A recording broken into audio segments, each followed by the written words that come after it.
Hello friends, welcome to amalikitchens. நம்மளோட கிச்சனில் இன்றைக்கி எல்லோருக்கும் பிடிச்சமான நாட்டுக்கோழி வச்சு ஒரு சூப்பரான டேஸ்டியான ரெசிபி தாங்க பண்ண போகிறோம். என்னதான் வெரைட்டியான ரெசிபிஸ் பிராய்லர் கோழியில் செஞ்சு சாப்பிட்டாலும் நம்மளோட நாட்டுக்கோழி வச்சு செய்ய போகும்போதோ அதோட டேஸ்ட்டும் அதுக்கான எதிர்பார்ப்பும் நம்மக்கிட்ட அதிகமாக இருக்கத்தான் செய்யுது. அப்படி எல்லோருக்கும் பிடிச்சமான இந்த நாட்டுக்கோழி வச்சு ஒரு சூப்பரான நாட்டுக்கோழி பிரட்டல் எப்படி பண்ணுறது அப்படிங்கிறத பார்க்கலாம். அதுக்கு முன்னாடி நம்மளோட சேனலை ஃபஸ்ட் டைமாக நீங்கள் பார்க்குறீங்க அப்படின்னா மறக்காமல் சேனலை சப்ஸ்கிரைப் பண்ணி பக்கத்தில் இருக்க பெல் ஐக்கானை கிளிக் பண்ணிடுங்க. அப்போ தான் நம்ம போடுற வீடியோ அப்பப்போ உங்களுக்கு நோட்டிஃபிகேஷன் வரும். வாங்க வீடியோக்குள்ளே போயிடலாம். இப்போ எல்லாருக்கும் பிடிச்சமான காரசாரமான நாட்டுக்கோழி பிரட்டல் எப்படி பண்ணுறது அப்படிங்கிறத பார்க்கலாம். இப்போ ஒரு கடாய் வச்சு அதில் ஒரு 1 டேபிள் ஸ்பூன் அளவுக்கு சீரகம் சேர்த்துக்கிறேன். அது கூடவே பார்த்தீங்கன்னா ஒரு டேபிள் ஸ்பூன் அளவுக்கு மிளகு சேர்த்துக்கலாம். இதை எல்லாத்தையும் பார்த்தீங்கன்னா நம்ம ட்ரை ரோஸ்ட் பண்ண போகிறோம். எண்ணெய் சேர்க்காம சும்மா எண்ணெய் வறுத்து எடுத்துக்க போகிறோம். உங்களுக்கு மிளகு தேவை அப்படின்னா இன்னும் கொஞ்சம் கூட நீங்கள் சேர்த்துக்கலாம் காரத்துக்கு. நான் போதுமான அளவுக்கு 1 டீஸ்பூன் எடுத்திருக்கேன். இப்போ இதை நல்லா வறுத்துட்டு இதை ஒரு மிக்ஸி ஜாரில் மாற்றி பொடி பண்ணி எடுத்து தனியாக வச்சுக்கலாம். இப்போ மிக்சியில் போட்டாச்சு. இதை நல்லா பொடி பண்ணி எடுத்துக்கலாம். அவ்வளோதான், இந்த அளவுக்கு நம்ம பொடி பண்ணி எடுத்துட்டோம். இப்போ இது இருக்கட்டும். வேறு ஒரு பாத்திரத்தில் 1 டம்ளர் அளவுக்கு நம்ம தண்ணி ஊற்றிக்கலாம். தண்ணி ஊற்றி அதில் பார்த்திங்கன்னா ஒரு 10லேருந்து 12 அளவுக்கு காய்ந்த மிளகாய் அதை தண்ணியில் போட்டு நல்லா கொதிக்க விட்டுக்கலாம். மிளகா நல்லா வெந்து வரணும். அது பின்னால் தண்ணி பாதியாக குறையணும். அந்த அளவுக்கு நம்ம மிளகாவை நல்லா வேக வச்சு எடுத்துக்க போகிறோம். இப்போ பார்த்திங்கன்னா மிளகாய் வெந்துருச்சு. இதை ஒரு மிக்ஸி ஜாருக்கு மாற்றிக்கலாம். இந்த மிளகாய் வெந்த தண்ணியை வேஸ்ட் பண்ணாமல் இந்த மிளகாய் அரைக்கிறதுக்கும் இந்த தண்ணியை ஊற்றி பயன்படுத்திக்கலாம். இப்போ பார்த்திங்கன்னா ஒரு கடாயை வச்சு நல்லெண்ணெய் ஒரு 3 டேபிள் ஸ்பூன் அளவுக்கு ஊற்றிட்டேன். அது கூடவே பார்த்திங்கன்னா 2 ஏலக்காய் நம்ம சேர்த்துக்கிறோம். இப்போ 2 சைஸ் அளவுக்கு பட்டை துண்டுகள் சேர்க்குறோம்.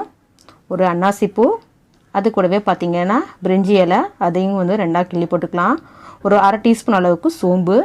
இது எல்லாம் நல்லா பொரிஞ்சு வரணும். இப்போ பார்த்திங்கன்னா நல்லா பொரிஞ்சு வந்துருச்சு. இந்த டைமில் பார்த்திங்கன்னா ஒரு 200 கிராம் அளவுக்கு எடுத்து வச்சுருக்க சின்ன வெங்காயம், அதையும் இது கூட ஆட் பண்ணிடலாம். இப்போ இந்த மசாலா எல்லாமே பார்த்திங்கன்னா நல்லா வதக்கிக்கலாம். ஓரளவுக்கு வெங்காயம் பாதி வதங்கின பின்னால் இது கூட ஒரு கொத்து கருவேப்பிலை சேர்த்துக்கலாம். கருவேப்பிலையும் எண்ணெயில் நல்லா வறுத்துக்கலாம். இப்போ பார்த்திங்கன்னா நறுக்குன தக்காளி, ஒரு 2 தக்காளி அளவுக்கு பொடியாக நறுக்கி அதையும் இது கூட ஆட் பண்ணிக்கலாம். இப்போது இது கூட பார்த்திங்கன்னா 3 டேபிள் ஸ்பூன் அளவுக்கு எடுத்துக்க இஞ்சி பூண்டு பேஸ்ட்டு, இதையும் சேர்த்துக்கலாம். இஞ்சி பூண்டோட பச்சை வாசம் போகிற அளவுக்கு இதை நல்லா வதக்கிக்கலாம். இப்போ இதுக்கு தேவையான அளவுக்கு 1 டீஸ்பூன் அளவுக்கு உப்பு சேர்த்துக்கலாம். மசாலாவோட பச்சை வாசம் போகிற அளவுக்கு நல்லா வதக்கிக்கணும். இப்போ இது கூடவே பார்த்திங்கன்னா ஒரு அரை டீஸ்பூன் அளவுக்கு மஞ்சத்தூளும் 3 டேபிள் ஸ்பூன் அளவுக்கு மல்லித்தூளும் சேர்த்து இதையும் நல்லா பார்த்திங்கன்னா மசாலாவோட சேர்த்து வதக்கிக்கலாம். இப்போ ஓரளவுக்கு நல்லாவே மசாலா வதங்கிடுச்சு. இந்த டைமில் இது கூடவே பார்த்திங்கன்னா நம்ம காய்ந்த மிளகாய் பேஸ்ட்டு அரைச்சி எடுத்துருக்கோம்ல, அதையும் இது கூட சேர்த்துடலாம். இப்போ இதையும் சேர்த்து நல்லா பிரட்டி விட்டுக்கலாம் தொடர்ந்து.